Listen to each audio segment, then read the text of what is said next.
Barakatah Yahweh, Barakatah Yahushua, Barakatah Yahweh, Barakatah Yahushua, Bahashem, Rakakwadash. Double honor to the apostles, the elders. Salutations to you, sincere brothers, teaching in truth and in sincerity. This lesson will be entitled Drops of Blood Falling to the Ground. Lord, will you are edified.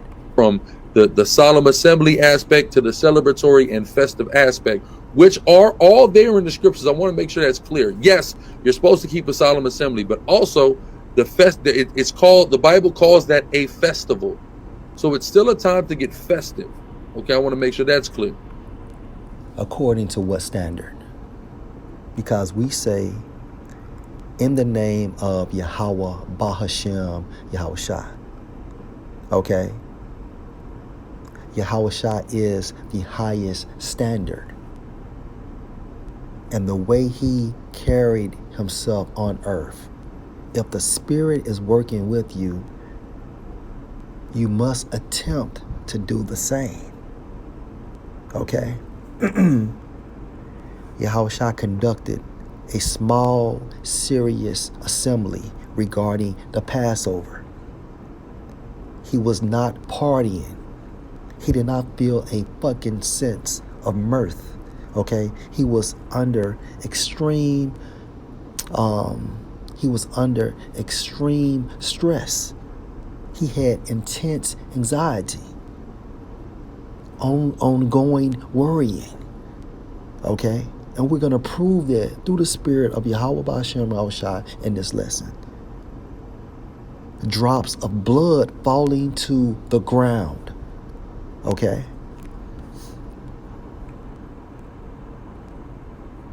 How the fuck you gonna be in a partying mood, all right, knowing that you are about to be crucified within the next 24 hours? It doesn't make sense. And niggas will do any fucking thing to justify themselves. When you go into that term justify, it means what? To make yourself righteous. Hebrews 12:2, looking unto Yahushua the author. Author in the Greek means what? Pioneer and finisher of our faith. Finisher means what? The highest example of our faith. It's not Josiah and the way he conducted the Passover, and it's not Hezekiah and the way he conducted the Passover. It's Yahushua. We say in the name of Yahweh Ba'ashem Yahushua. Point blank fucking period. Who for the joy that was set before him endured the cross. Okay? And like I stated before, leading into the events of the cross, Yahushua was suffering from a mental standpoint as well, despising the shame, and is set down at the right hand of the throne of the Most High. Not Hezekiah and not Josiah. Yahushua is classified as the author and finisher of our faith, and you can't get around this.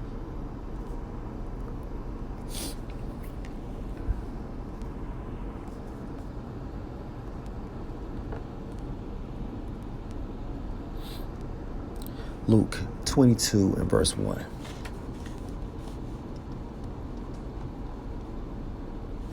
Okay, and also if you are on a computer, at the beginning of the chapter it states, preparing the Passover. Luke 22 and 1. Now the feast of unleavened bread drew nigh, which is called the Passover, and the chief priests and scribes sought how they might kill him, for they feared the people. Then entered Satan into Judas, surnamed Iscariot, being of the number of the 12. And he went his way and communed with the chief priests and captains, how he might betray him unto them. And they were glad and covenant to give him money. And he promised and sought opportunity to betray him unto them in the absence of the multitude.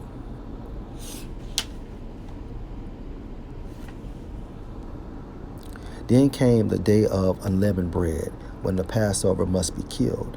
And he sent Peter and John, saying, Go and prepare us the Passover, that we may eat. And they said unto him, Where will thou that we prepare? And he said unto them, Behold, when ye are entered into the city, there shall a man meet you, bearing a pitcher of water. Follow him into the house where he enter in. And ye shall say unto the good man of the house, The master say unto thee, Where is the guest chamber, where I shall eat the Passover with my disciples? Okay. It was Yahushua and the disciples, not bottle girls, nor wives, nor children. Okay. Verse 12. And he shall show you a large upper room furnished, there make ready. And they went and found as he had said unto them, and they made ready the Passover. All right. Like I stated earlier, if you're on a computer, right before verse 14, it states the Lord's Supper. Okay. And when the hour was come, he sat down, and the 12 apostles with him.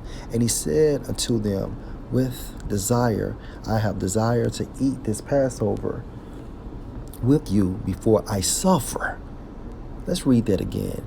And he said unto them, With desire, I have desired to eat this Passover with you before I suffer. Going into the events leading into the crucifixion and the crucifixion in itself. Ain't no way in the world Yahushua would have been here this time around in the flesh and been in a party spirit. And it's simple.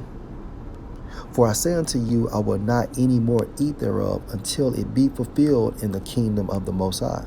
And he took the cup and gave thanks and said, Take this and divide it among yourselves. For I say unto you, I will not drink of the fruit of the vine until the kingdom of the Most High shall come. And he took bread and gave thanks and brake it and gave unto them, saying, This is my body, which is given for you. This do in remembrance of me. Likewise, also the cup after supper, saying, This cup is the New Testament in my blood, which is shed for you. But behold, the hand of him that betrayed me is with me on the table. And truly the Son of Man go as it was determined. But woe unto that man by whom he is betrayed. And they began to inquire among themselves, which of them it was that should do this thing. All right. So where was the festival mood within this chapter? Yahushua and the disciples were in a serious fucking mindset. Okay.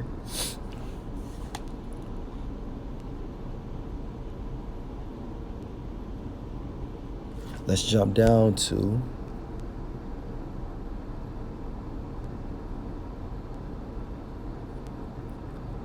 Luke chapter 22, verse 39.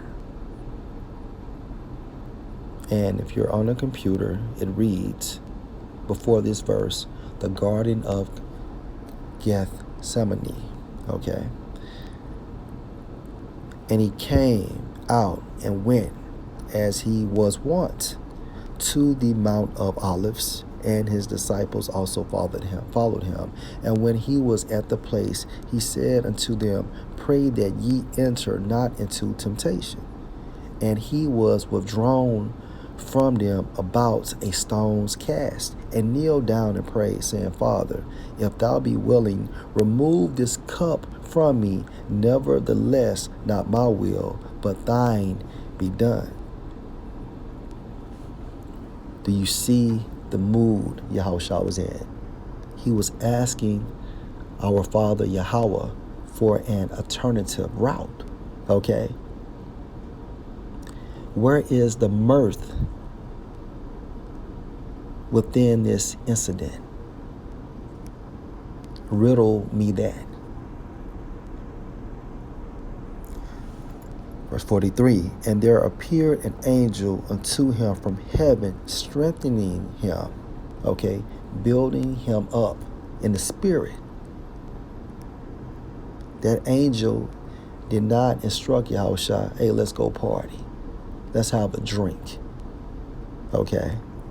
Verse 44, and being in an agony, he prayed more earnestly, and his sweat was as it were great drops of blood falling down to the ground. All right. This is a case of severe anxiety, ongoing worrying, and this fulfills prophecy.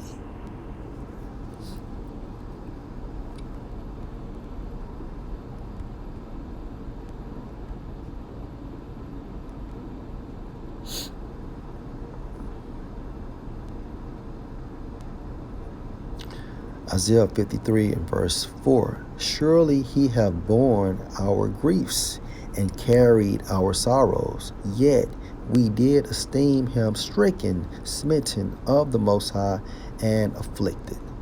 Let's focus on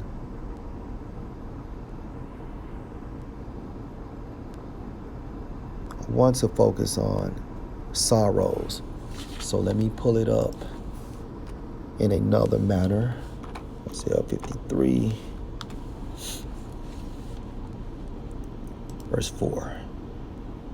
Okay, sorrows, according to the Hebrew, is actually Strong's H4341, pronounced as Mach-ab, which means what? Pain, sorrow, pain, physical, pain, mental. Keep this in mind.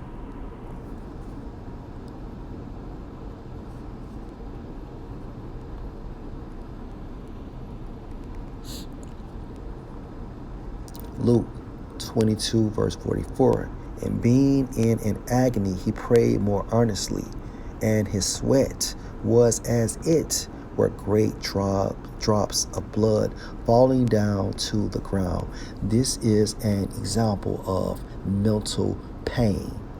This is an example of grief, sorrow, affliction, anguish.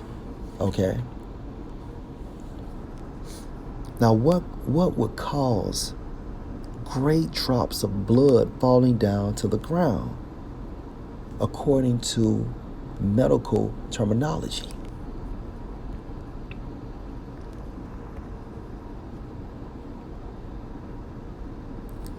My source, medicalnewstoday.com, and this article is entitled Hematidrosis, Can People Sweat Blood? This article was published on the 26th of August, 2017. And it states, mythology and religious texts are full of stories of leaders and heroes sweating blood. This phenomenon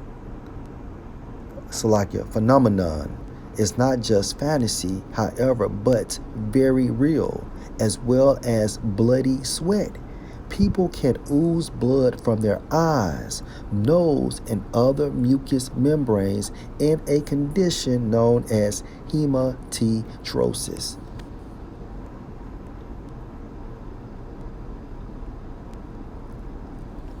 Yahushua had the medical condition called hematidrosis, which is what? Drops of blood falling down to the ground. Well, let me repeat this. Great drops of blood falling down to the ground.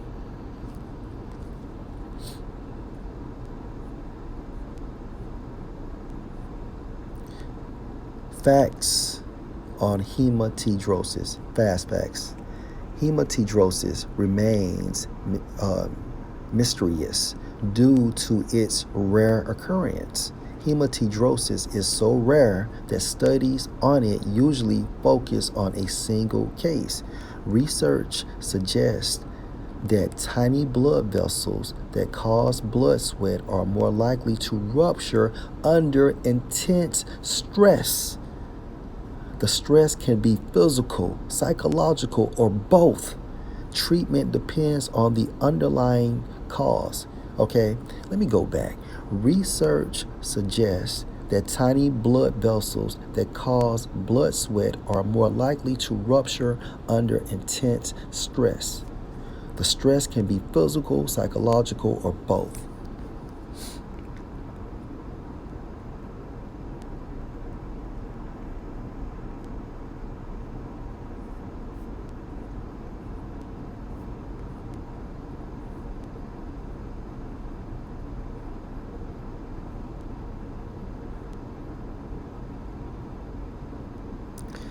Luke 22 and verse 15. And he said unto them, with desire, I have desired to eat this Passover with you before I suffer.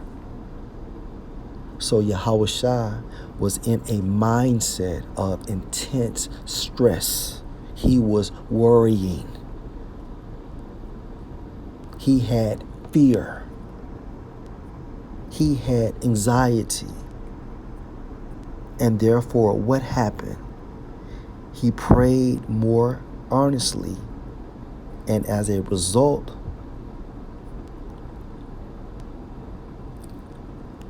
great drops of blood fell down to the ground.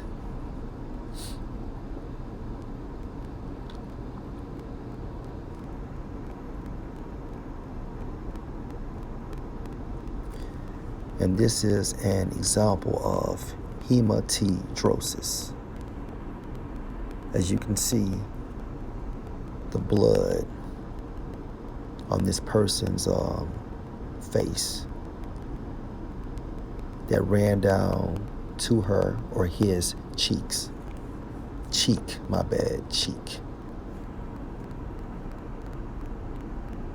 Was Salakia. Actually, it ran down all the way to this person's chin. Okay? But you can see the blood on this person's chin.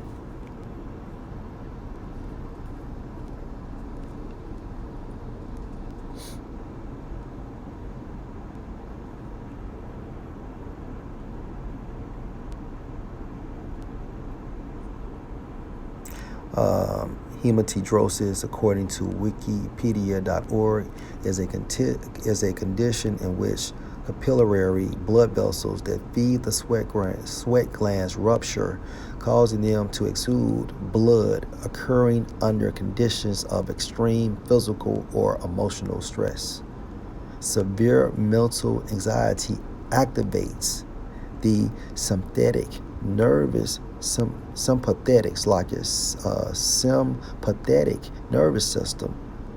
to invoke the stress, fight or flight response to such a degree as to cause hemorrhage of the vessels supplying the sweat glands. It has been suggested that acute fear and extreme stress can cause hematidrosis.